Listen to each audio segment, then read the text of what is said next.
இங்கு மட்டும் பரவலாக கனமழை பொறுத்த வரைக்கும் தீவிரமாக வாய்ப்பு இருக்கு. எந்தெந்த மாவட்டங்கள் என்று சொல்லி நம்ம பார்க்கலாம். நண்பர்களே, நீங்க மறக்காம ஒரு லைக் பண்ணுங்க, சப்ஸ்கிரைப் பண்ணி தொடர்ந்து சப்போர்ட் பண்ணுங்க. நண்பர்கள் உறவினர்கள் தெரியப்படுத்த மறக்காம ஷேர் பண்ணுங்க, அவங்களும் பார்த்து பயன்பெறட்டும்.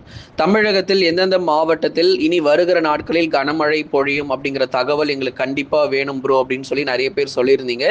நிச்சயமா நம்ம அதை பார்க்கலாம். ஏன்னா ஒரு சில மாவட்டத்தில் மட்டும் நமக்கு மழை வாய்ப்புகள் இருக்கு. அந்தந்த மாவட்டங்கள் பேரை மட்டும் சொல்லிட்டு இந்த வானிலை அறிக்கையை நம்ம முடிக்க போகிறோம்.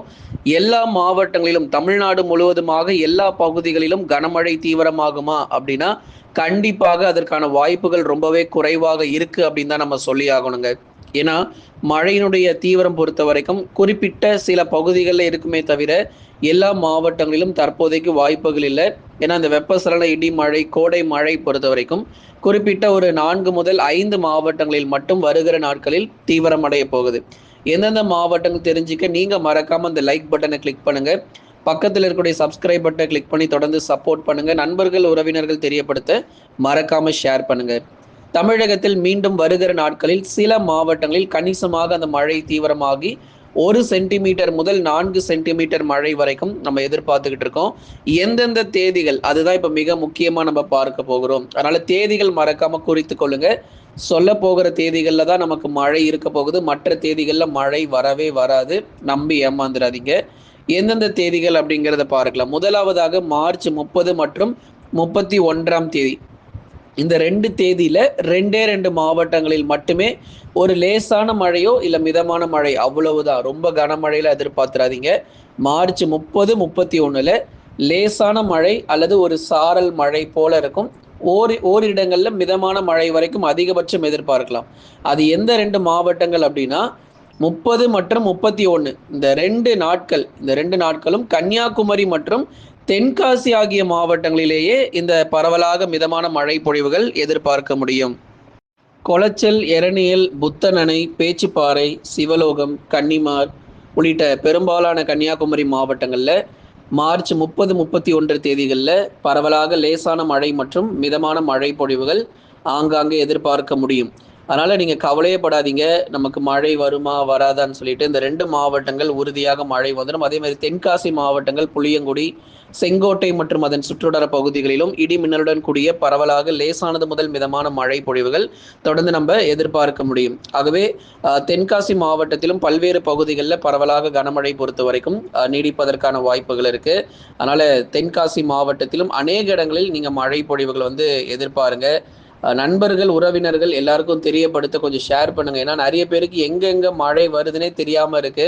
அதனால தேதிகள் நம்ம ஒவ்வொரு முறையும் நம்ம வானிலை அறிக்கை சொல்லும் போதும் எந்த தேதிகளில் மழையை நம்ம எந்த மாவட்டத்தில் எதிர்பார்க்கலாங்கிறத தெளிவா நம்ம சொல்லிக்கிட்டு இருக்கோம். அதனால இந்த 2 மாவட்டங்கள்ல இந்த 2 தேதிகளில் லேசானது முதல் மிதமான மழையை எதிர்பார்க்கலாம். அடுத்ததா ஏப்ரல் 3ஆம் தேதியிலிருந்து 6ஆம் தேதி, இந்த தேதியும் மறக்காம குறிச்சு வச்சுக்கோங்க.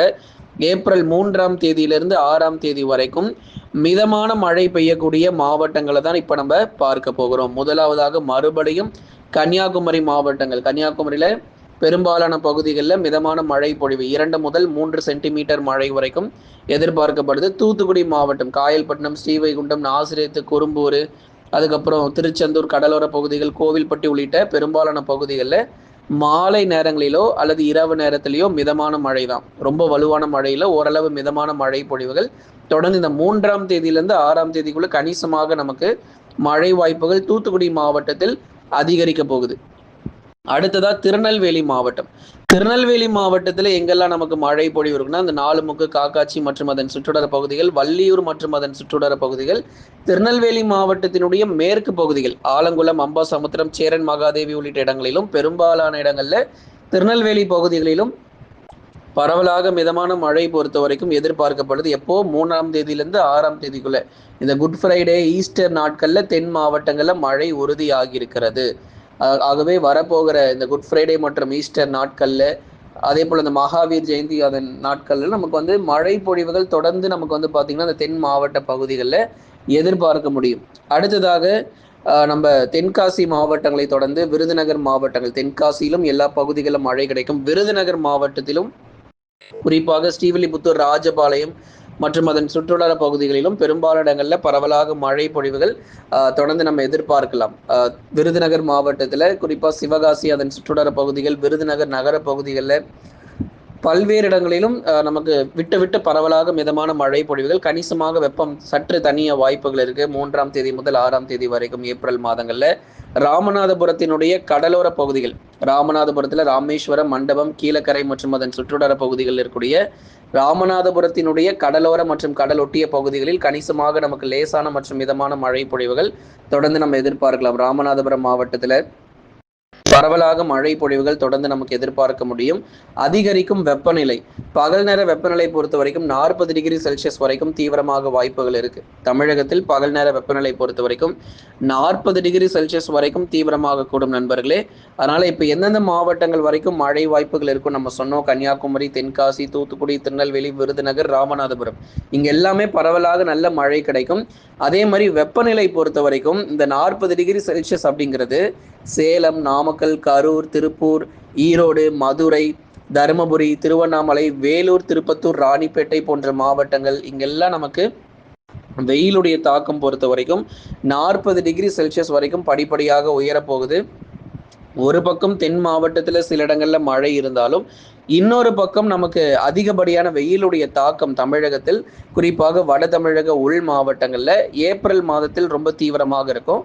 கடலோர மாவட்டத்தில் மே மாதங்கள் சென்னை, திருவள்ளூர், காஞ்சிபுரம், செங்கல்பட்டு, விழுப்புரம், கடலூர், புதுச்சேரி மற்றும் காரைக்காலில் அந்த அக்னி நட்சத்திர வெயில் நமக்கு தொடங்கும் போது அப்பொழுது நமக்கு மிக கடுமையான வெயில் பொறுத்த வரைக்கும் கடலோர பகுதிகளில் கண்டிப்பாக காணப்படும்.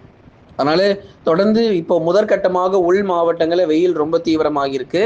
அடுத்த கட்டமாக கடலோரம் மற்றும் டெல்டா மாவட்டங்களில் ஏப்ரல் மாத மத்தியிலோ அல்லது ஏப்ரல் இறுதியிலோ கடலோரம் பகுதிகளிலும் படிப்படியாக வெப்ப அலை பொறுத்த வரைக்கும் வீச ஆரம்பிக்கும். இப்பவே நமக்கு கணிசமாக வெப்ப அலை பொறுத்த வரைக்கும் படிப்படியாக வீச தொடங்கி இருக்கு. இன்னும் நமக்கு தீவிரம் அடையும் உள் மாவட்டத்தில். அதனால வெயிலின் தாக்கம் அதிகரிக்கும் அப்படிங்கிறனா நம்ம ரொம்ப ரொம்ப எச்சரிக்கையாக இருக்கணும். அதுதான் நம்ம ஏற்கனவே நம்ம சொல்லியிருந்தோம்.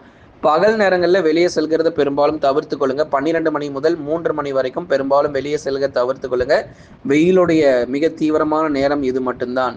அதனால பெரும்பாலும் நீங்க வீட்டுக்குள்ளே இருப்பது ரொம்ப சந்தோஷமான ஒரு விஷயம். ஏன்னா தொடர்ந்து இந்த வெயிலுடைய தாக்கம் பொறுத்த வரைக்கும் ரொம்ப தீவிரமா இருக்கும். கோடை வெயில் பொறுத்த வரைக்கும் இந்த வருஷம் இயல்பிலிருந்து 3 முதல் 4 டிகிரி செல்சியஸ் வரைக்கும் அதிகரிக்கும் அப்படிங்கிற தகவலையும் நம்ம ஏற்கனவே நம்ம கொடுத்திருக்கிறோம். அதனால வருகிற ஏப்ரல் மாதங்களிலும் நமக்கு வெப்பநிலை இயல்பிலிருந்து கூடுதலான வெப்பநிலை 3 முதல் 4 டிகிரி செல்சியஸ் வரைக்கும் உயர்ந்து காணப்படுவதற்கான வாய்ப்புகள் இருக்கிறது. கடந்த 24 மணி நேரத்தில் பதிவான அதிகபட்ச வெப்பநிலை பொறுத்த வரைக்கும் மதுரை மாவட்டத்தில், குறிப்பாக மதுரை மாவட்டத்தில் நமக்கு 38 டிகிரி செல்சியஸ் பதிவாகி இருக்கிறது நண்பர்களே. மதுரை மாவட்டங்களில் 38 டிகிரி செல்சியஸ் வரைக்கும் வெப்பநிலை பதிவாகி இருக்கு. இன்னும் அடுத்து வருகிற நாட்களில் விருதுநகர், சிவகங்கை, அதுக்கப்புறம் திண்டுக்கல், சேலம், நாமக்கல் போன்ற பகுதிகளிலும் இதை விட இன்னும் தீவிரமான வெப்பநிலை பொறுத்த வரைக்கும், வெப்பநிலை சொல்றதை விட வெப்ப அலைன்னு சொல்லலாம், அந்த அளவுக்கு தீவிரமான வெப்ப அலை பகல் நேரங்களில் வீசப்போகுது. இயல்பிலிருந்து கூடுதல் வெப்பநிலையும் கண்டிப்பா பதிவாகும். சென்னை முதல் புதுக்கோட்டை வரை மழை கிடையாது. அதனால நிறைய பேர் கேட்டே இருக்கீங்க. சென்னை, திருவள்ளூர், காஞ்சிபுரம், செங்கல்பட்டு, விழுப்புரம், கடலூர், புதுச்சேரி மற்றும் காரைக்கால், கள்ளக்குறிச்சி மற்றும் டெல்டா மாவட்டங்கள் முழுவதுமாக மழை கிடையாது அப்படிங்கிறதையும் உங்களுக்கு நம்ம அறிவிப்புகளில் கொடுத்துட்றோம்.